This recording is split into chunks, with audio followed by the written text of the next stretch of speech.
HP Media. Na sutuki na bandi kolela kobondela. Na inabisa yo moto zo message oyo. Partager yango. Na yo kikati na ngai ete ezala ba moment oyo photo luka Nzambe pote maloba oyo ebimi eumela te seke zo luka to fukama to bondela Nzambe te mabe eya na mboka na yo vandi te. Toza deja bato tozoleka na bapasi na bokauki.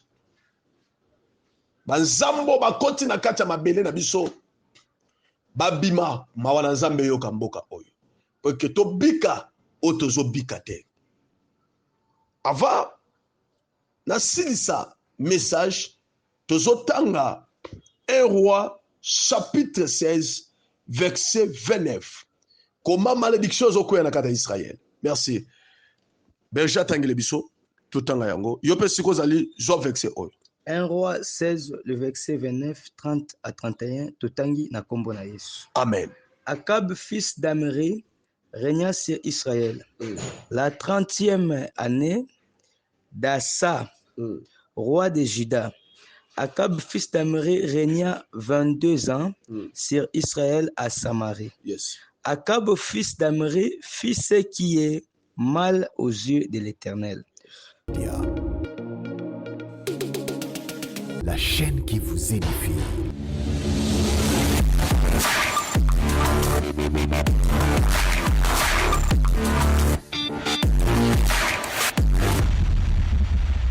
Shalom, shalom, shalom. Que Dieu vous bénisse, Église de l'Éternel. Bana Nzambe nyos. Tikete Zambe yalola apambola bino nyonso esika bozwami. C'est votre humble serviteur, le prophète Pachibo Molo. Dans le bakangwete, toyaka liboso na bino pambate, c'est que ça dans le langage oyo Zambe a kotinda biso toya liboso na bino. Avant to banda to bondela d'abord Nzambe, Zambo asali kola se, Zambo apesi souffle de vie. Yo muto moni journal lelo, yo muto moni butu moi, tongo oyo zomona ozolanda émission oyo. Tikete Zamba pambola yo zungolu ebele bakufi lelo babenga kina bakombo bako bengama melelo bazali susu na bomo ete. Que Dieu vous bénisse. Zambe ya batata pe ya bakoko na biso apambola bino tobondeli. Zambe na bomo, merci pour to pesi biso ngonga tango otoye liboso ya bana yo. Kolo tikete message oyo ebimi na minoko ya ba serviteur na yo. Message au pesi biso ezala message ko sauver peuple pe ko sauver bana Nzambe. To telemeli o ezali ya munguna ya satana mutu ya maele mabe azala mosika na biso par le nom puissant de notre Seigneur Jésus-Christ de Nazareth. De tolobi amen. Que Dieu vous bénisse, peuple de l'Éternel, bana ya Yesu Masia o Yesu kufela na ekolosu. Tikete Zambe apesa yo matoi ya molimo pona message oyo. Sikate Nzambe apesa yo makasi ya molimo pona message oyo. Message oyo naza vraiment na posa ya koyoka ngo yo moko te muto yoki, mais o partager message oyo ekoma epai ya ba autorité ya mboka pe ya bakonzi ya mboka oyo. Yo muto zola na biso na chaîne na biso ya EHP Media. Partager yango, betinda muto zo tindela ye pa partager yango. Eza message oyo tokolo bango ete eza maele ya biso bato te, pe tokanaki yango te. Eza message oyo Zambe a sonné yango na temps otozali. Parce que yenda azali maître ya temps, pe maître ya circonstance. Message na biso ezali message Bible zolobete Dieu parle tantôt d'une manière, tantôt d'une autre. Dieu parle par les songes et les visionnotiers. Na se ya moi parce que ezalaki na butute, ezalaki na moi na ba prière lolenge tozalaka o Bible lobete prier sans cesse. Lenge to mesana ya ko sambela pona mboka pe pona bino. le temps tozo sambela pe le temps tozo vanda ya kozwa ta ya repos namoni te tableau na se na pongi ya konimba mokie ebimeli ngai nazomimona ngai oyo ya bino le prophète Pachi nasimbi kantine ya mai nazokende kotoka lokola mai na pompe nazofongola pompe robinet po mai ebima nazomona ete mai ezobima oyebi soki mai ezolinga ekangama ndenge mai ebimaka ezosanza mbangu pupupupu ezosanza loka mbangu namoni mai ebandi kobima mpe nazomona elongwe mai ekomi kobima makila pupu na se na makila wana ezobima namoni pompe mpe mai ezobima lisu te ekati na foxe pompe mai ezobima lisu te nabi bongo couleur ya mai ndenge nini ekokoma makila boye leta naza komiloba na se na révélation nazbimi libanda na kantine nazomona bato na kati ya bandako na bango mpe bamendi kobima libanda tobandi komitunana na se na révélation biso na biso esika tozalaki mai esali bongo wuye epa na biso mpe esali mosusu pai na kantine mosusu pai na base tokomi lokola bato ebele me lokola na journée wana na révélation tobandi komona lokola mvula mandoka enokaki me balabala ezalaki lokola etondaki lokola mai me tobandi komona mai ebandi kokota na kati ya mabele mai ebandi kokota na kati ya mabele ebandi kokota lokola na bokauki ya mai ebandi kokota babele nyonso tu ekomi makasi mai ekauki mboka mobimba tobandi komituna pourkua mai ebandi kokauka boye na se na ndoto nasimbaki kantine ya mai ya makila wana na bwaki kantine ya mai ya makila wana ezotiola me ezokota na kati ya mabele ezokende na zongi na se na zongi bongo na bandi kosambela bandi koyoka lokola somme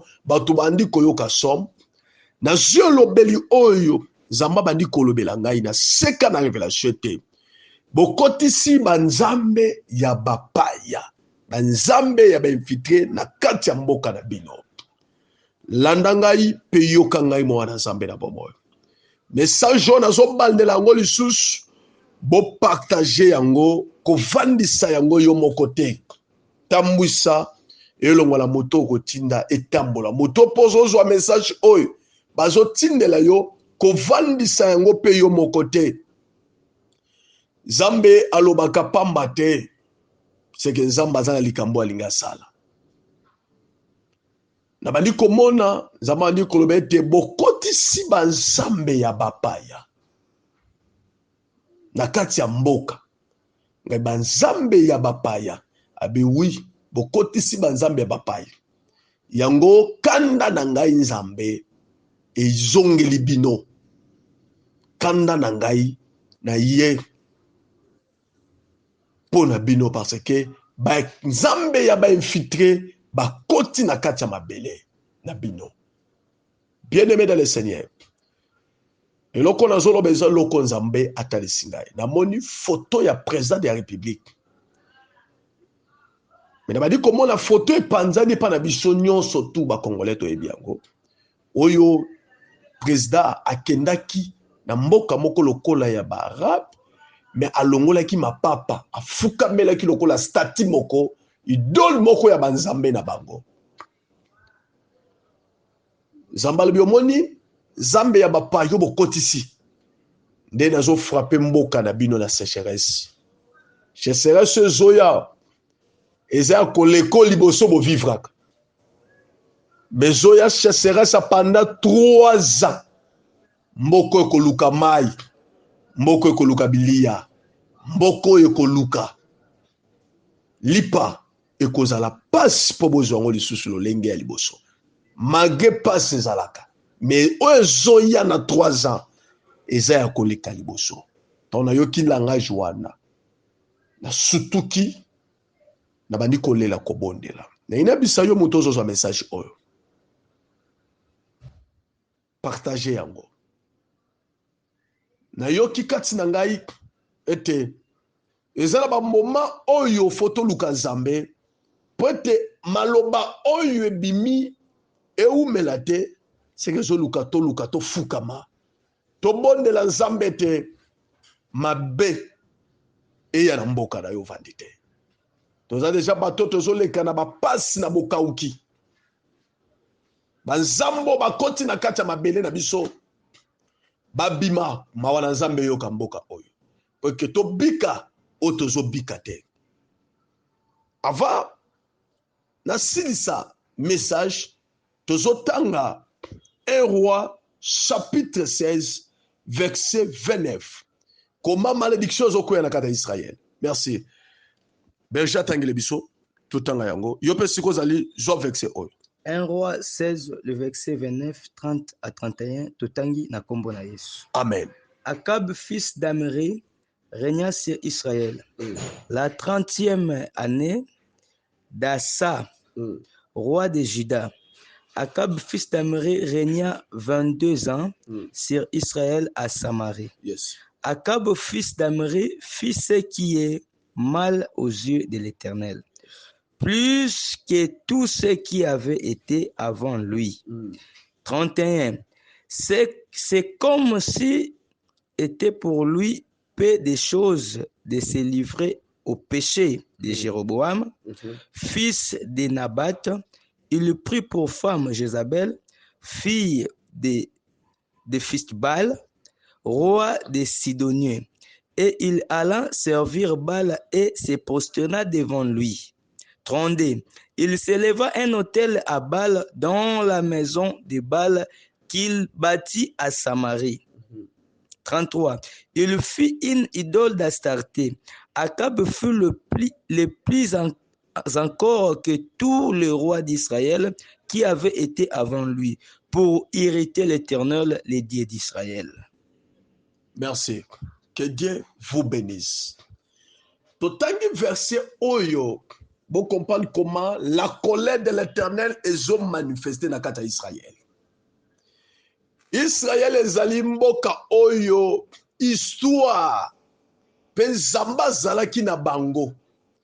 Mais comment que na moment moko zamba pesaki Israël mukongo?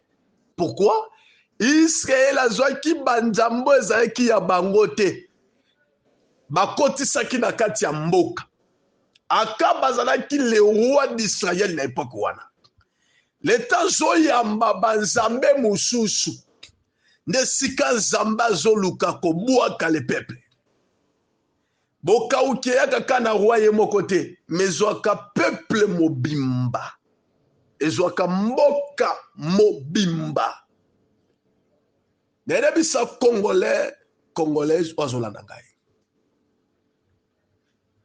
Mboko yo elingeke bika gloire na Nzambe. Mais mboko elinge bika sikoyo malédiction. Malédiction na Nzambe elinge ya. Pourquoi? Tozo confie lisusu ba Nzambe oya Kongo te. Mais tokomi ko simba ba Nzambo baza ya biso te. Mutu misoko tu nanga Kongo eza na Nzambe nini?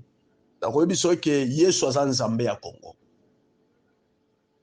Eza na basine oyo mboko yo eza ne lembo na Nzambe. Dans le bakangwete tozalaka Israël d'Afrique. Parce que tozana babilaka na ba promesse eza na kati mboka. Malgré que biso ba otovandi na kati mboka tozoye bate bozuna biso na kati mboka oto. Mais Bible zolo baete zambazo pesa Israël mo Congo. Parce que bazobika banzambe ya bapaya na kati mboka oto. L'État n'a pas dit que na langage prophétique de Dieu. Zamba zobisa komoni mbulo kutaki. 2 ans ya 3 ans ya manda ya mokonzi na yo ya mboka nzamba lingaka fungula bénédiction. Mais zamba kausi par rapport ya kofuka melabastati o epekisami na Exode nzamba zo boya wepa ya Moïse. Ndebiso tozozwa ozoko make pourquoi nzamba lingaki aboka Israël na kata désert parce que bande komone te promesse na nzambe zo umela tika tosala baidole ya banzambe mosusu po ke toluka lisungi balukaka lisungi libanda te me lisungi eutaka na Yesu nzambo mboka na yo obondedi yaki yango na martyr nzambe wana ayokaki me abanda ekozela la patience po etasalela bino me bino nde bakongole boluki kobwaka nzambe na bino po bokotisa ya bapaya biloko ya bapaya kokoma bololo epa na biso po eza ya biso te eza ya biso te totanga 2 Rois chapitre 7 merci okopane koma bololo ezoya malheur ya moto azoboya merci 2 Rois chapitre 7 merci 2 Rois chapitre 7 verset premier le verset premier 2 Rois chapitre 7 le verset premier nous lisons au nom de Jésus. Amen. Élisée dit: écoutez la parole de l'Éternel, ainsi parle l'Éternel. Demain à cette heure, on aura une mesure de farine pour un cycle et 2 mesures d'orge pour un cycle. Yes. À la porte de Samarie. 2. L'officier sur la main duquel s'appuyait les rois répondit à l'homme de Dieu: quand l'Éternel fera de fenêtres au ciel, pareille chose arriverait-elle? Et Élisée dit: tu le verras de tes yeux, mais tu n'en mangeras point. Amen. 3. Il y avait à l'entrée de la porte 4 lépreux qui se dirent l'un à l'autre: quoi resterons-nous ici jusqu'à ce que nous mourions? 4. Si nous mangeons à entrer dans la ville, la famine et la ville, nous y mourirons. Et si nous restons ici, nous mourrons également. Allons nous jeter dans les camps des Syriens. S'ils nous laissent vivre, nous vivrons. S'ils nous font mourir, nous mourrons. 5. Ils partirent donc au crépuscule pour se rendre au camp des Syriens. Et lorsqu'ils furent arrivés à l'entrée du camp des Syriens, voici, il y avait personne. Le Seigneur avait fait entendre dans le camp des Syriens un bruit de chars, un bruit de chevaux, le bruit d'une grande armée, et ils se dit l'un à l'autre: voici le roi d'Israël a pris à sa solde contre nous le roi des Étiens et le roi des Égyptiens pour venir nous attaquer. 7. Ils se levèrent et prirent la fuite au crépuscule, abandonnant leurs tentes, leurs chevaux et leurs ânesses, le camp tel qu'il était, et ils s'enfuient pour sauver leur vie. Merci. Zamba pambola yo. Nabi ki ozolanda biso très bien. Ozolanda biso malamu. Landa likomi oyo batangi na 2 Rois chapitre 7. Élisée a telemi na tongo moko. Azu orientation pa ya nzambe. Zamba bandi kolobela Élisée. Kende loba. Élisée a telemi bandi kopesa l'orientation. Comment badese o etikale kozala. Pour que lobi boka uke koya. Ezana muto a telema ki lokola opposant. Aye koyebisa Élisée ke est-ce que l'ole kota ba fenêtre pona biso? Élisée lobeli alobi okomona yango mokolia te.